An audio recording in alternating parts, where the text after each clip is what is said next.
Yo, what is up guys, Delboy here, aka Blue Collar Sports TV. Hopefully you guys are doing well. If you're new here, smash that like, hit subscribe, all of that good stuff. So Shakur Stevenson dominates and dismantles Jamel Herring to become the new WBO Super Featherweight Champion. This was an excellent performance by Shakur Stevenson, and essentially it's what I wanted to see from him.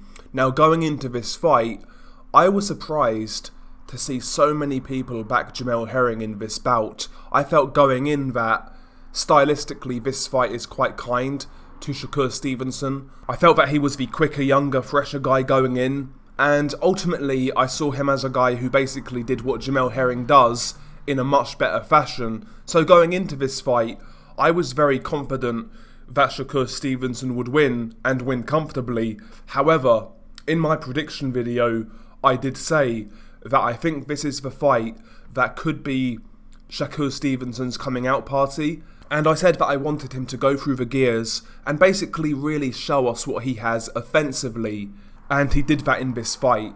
He thoroughly dominated from start to finish and eventually got the stoppage win. And yeah, like I said, this was a career best performance by Shakur Stevenson, and he started this fight strongly from round one. Immediately we saw that he was the quicker, more agile, more accurate fighter with crisper punch technique, more offensive variety, and in the first round we saw that highlighted. Shakur Stevenson found a home for his right hand to the body out of that southpaw stance, and he was taking advantage of Jamel Herring's wide guard, and he was finding that straight left hand to the head. So round one, Shakur started really well, and he didn't let up in this fight. Second round was more of the same, just Shakur Stevenson displaying that hand speed, the accuracy, finding the target, and frustrating Jamel Herring. Third round, Shakur Stevenson really went through the gears.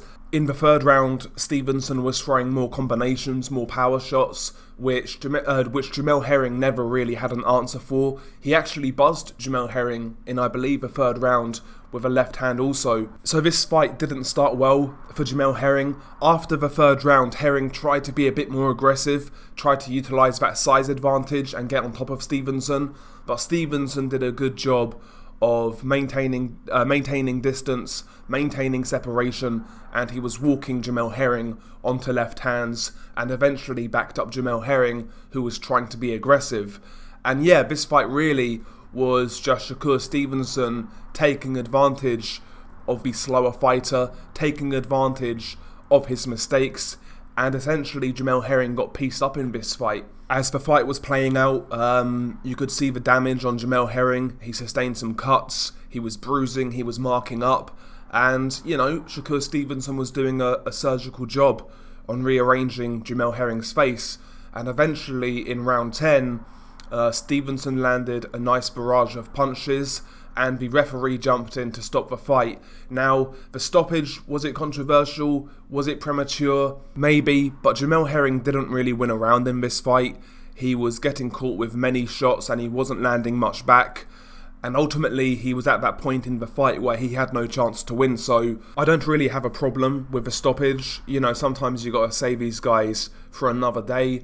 And, you know, Jamel Herring was just taking a beating as far as I'm concerned, so I don't really have a problem with the stoppage. It would have been nice to have seen something more conclusive, but Shakur Stevenson, he did his thing, and he dominated from start to finish against a taller, longer guy, and in a fight in which many people were backing Jamel Herring, so all of the credit in the world to Shakur Stevenson.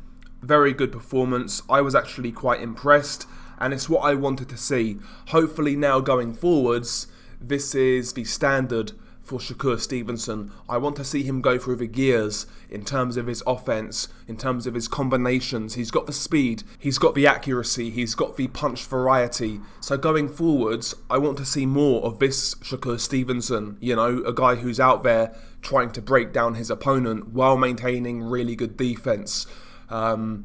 And yeah, and in terms of Shakur's defense in this fight, it was very good. He didn't get caught all that much with clean shots.